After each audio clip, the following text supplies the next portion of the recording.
बिस्मिल्लाहिर्रहमानिर्रहीम। अस्सलाम वालेकुम।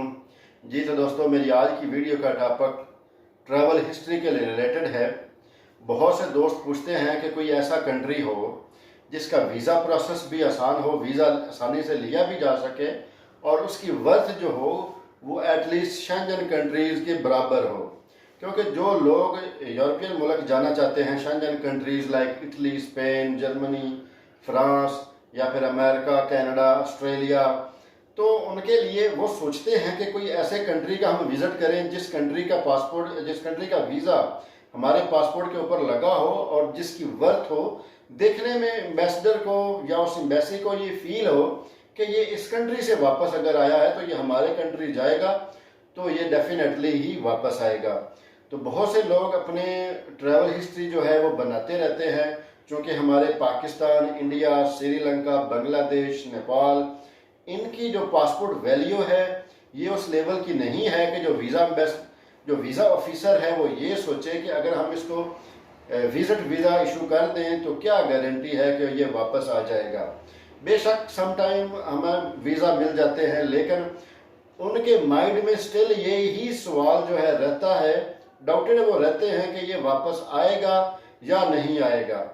लेकिन जो एक दफ़ा वापस आ जाता है तो फिर वो इंश्योर हो जाता है कि ये बंदा दोबारा भी वीज़ा लेगा तो ये वापस डेफिनेटली आएगा, बिकॉज इसने फर्स्ट टाइम ट्रैवल किया है तो ये सेकंड टाइम भी वापस लाजमी आएगा। तो आज मैं आप लोगों के साथ ऐसी एक मालूमात शेयर करने लगा हूँ जिस कंट्री का अगर आप वीज़ा लगवाते हैं तो आपको यूरोप का वीज़ा और अमेरिका, कनाडा का वीज़ा लेने में आसानी हो जाती है। लेकिन अगर वहाँ से एक दफ़ा आप वापस आ जाते हैं तो बेनिफिट उसके बाद है। बहुत से लोग वहाँ से आगे अमेरिका चले जाते हैं, अमेरिका से आगे कनाडा चले जाते हैं इलीगल वे से, लेकिन इलीगल वे ये अच्छा नहीं है। तो चूँकि वो उस मुल्क में जाने के बाद आगे उनको ईजी हो जाता है, आसान हो जाता है आगे अमेरिका, कनाडा जाना, तो वो इसलिए मोस्टली जो है 90+% लोग वापस नहीं आते। आज मैं बात करूंगा ब्राज़ील के वीज़े के बारे में कि आप ब्राज़ील का वीज़ा अगर आप लगवाते हैं और फिर उस वहाँ से होने के बाद अगर आप वापस आ जाते हैं तो नेक्स्ट टाइम आप ब्राज़ील का वीज़ा भी इजीली ले सकते हैं और 99% आपको अमेरिका का वीज़ा मिलने के भी चांसेस होते हैं, क्योंकि अमेरिका उसके करीब पड़ जाता है। तो इस वजह से आज मैं आप लोगों को गाइड करूँगा कि आप लोगों ने सबसे मेन चीज़ें वीज़ा हासिल करने के लिए क्या चीज़ें रेडी करनी है और आप इसका वीज़ा कैसे इजीली ले सकते हैं। क्योंकि अज़रबैजान से, टर्की से ब्राज़ील का वीज़ा लेना बहुत ही आसान है। बस दो चीज़ें होनी चाहिए, एक तो है आप लीगल हो, आपके पास TRC हो, वो तो एक बेसिक चीज़ है जो ज़रूरी है। बाकी जो दो चीज़ें हैं उनमें आ जाती है, एक आपकी बैंक स्टेटमेंट और दूसरी ब्राज़ील से आपको कोई इन्विटेशन आपके पास होनी चाहिए। अगर आपके पास, चूँकि जो बैंक स्टेटमेंट है ये तो आपके अपने बिहाफ पे है, आप बैंक अकाउंट ओपन करवाएं, अपने मनी ट्रांजैक्शन करें, अपनी तनख्वाहें रखें, अपना पैसा जो है उसकी ट्रांजैक्शन करते रहें और 3 महीने कम से कम इस बैंक स्टेटमेंट को आप मेंटेन करें। तो उसके बाद ये आपका जी बैंक वाला जो सिस्टम है ये आपका सॉल्व, आप फिर इसके अहल हो जाएंगे कि आपको वीज़ा ईजीली मिल जाए। और सेकेंडली जो सबसे ज़्यादा ज़रूरी चीज़ है वो है इन्विटेशन। इन्विटेशन अब लोग सोचते हैं कि हम कैसे ले सकते हैं, क्योंकि मैं भी जब से ये कोविड आया है तो मैं भी काफ़ी कंट्रीज़ के बारे में सर्च करता रहता हूँ, ऑनलाइन ही सर्च करता हूँ, कंपनी से कांटेक्ट करता हूँ और उसके बाद फिर जो है आगे कोई ना कोई उसका जो है हल निकालता हूँ।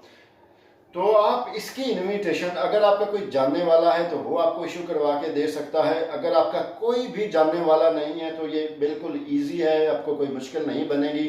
आप जस्ट ऑनलाइन गूगल पे सर्च करें, जो टूरिज्म की कंपनीज हैं आप उनको कांटेक्ट करें और अपना बताएं कि मैं ये जॉब करता हूँ, मैंने इतने दिनों के लिए आना है, तो आप मुझे सपोर्ट करें, मुझे इन्विटेशन लेटर सेंड करें, थ्रू दैट मैं वीज़ा हासिल कर सकूँ और आपके खिदमात हासिल कर सकूं और उसके बाद फिर मैं वापस चला जाऊंगा।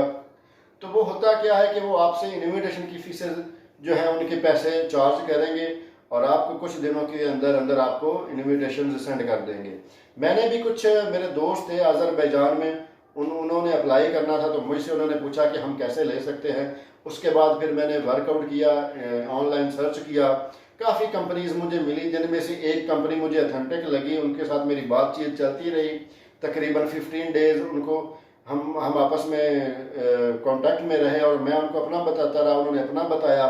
फिर उनको मैंने बताया कि मैं इस तरह ट्रैवल टूरिज्म का काम करता हूँ, तो मुझे फ्यूचर में भी इसकी ज़रूरत पड़ेगी। तो फिर मैंने एक क्लाइंट से बात की जिसने मुझसे कहा था, तो उसने बोला ठीक है, अगर आप श्योर हैं तो ठीक है, रिस्क लेते हैं, और अगर हो गया तो ठीक है, अदरवाइज़ फिर अल्लाह मालिक है। तो हमने उसकी अप्लाई किया उसकी इन्विटेशन के लिए, और इन्विटेशन उसकी हमें आ गई with in 10 days working days में। और फिर उसने अप्लाई किया तो उसका वीज़ा जो है ईजीली लग गया। जैसे उसका वीज़ा लगा, वो मुझे ऐसे ही फील हुआ जैसे कि हम किसी एक कंट्री से दूसरे कंट्री जाने के लिए कोई टिकट लेते हैं किसी बस स्टेशन से, तो हमें जो ईजी प्रोसेस होता है वो हमसे आईडी कार्ड की कॉपी लेते हैं और सारी फॉर्मेलिटी पूरी करने के बाद हमें टिकट दे देते हैं।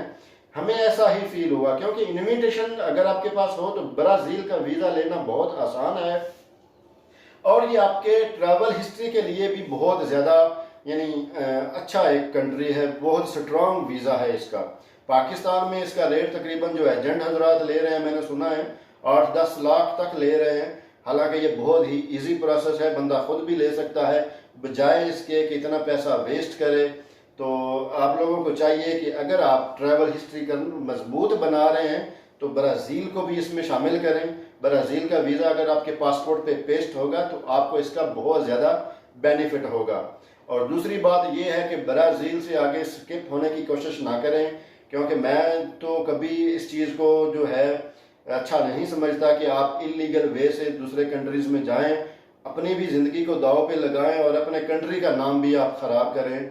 क्योंकि हमारा पाकिस्तान, इंडिया, श्रीलंका, बांग्लादेश, ये ऐसे बहुत ज़्यादा बदनाम हैं इस मामले में, इलीगल जाने के मामलात में। तो अपने मुल्क का एक इमेज अच्छा बनाएं, किसी भी कंट्री में आप जाएं लीगल रहें, क्योंकि लीगल रहने में आपका फ़ायदा है, आपको अच्छी तनख्वाहें मिलेंगी, आपका अच्छा काम होगा।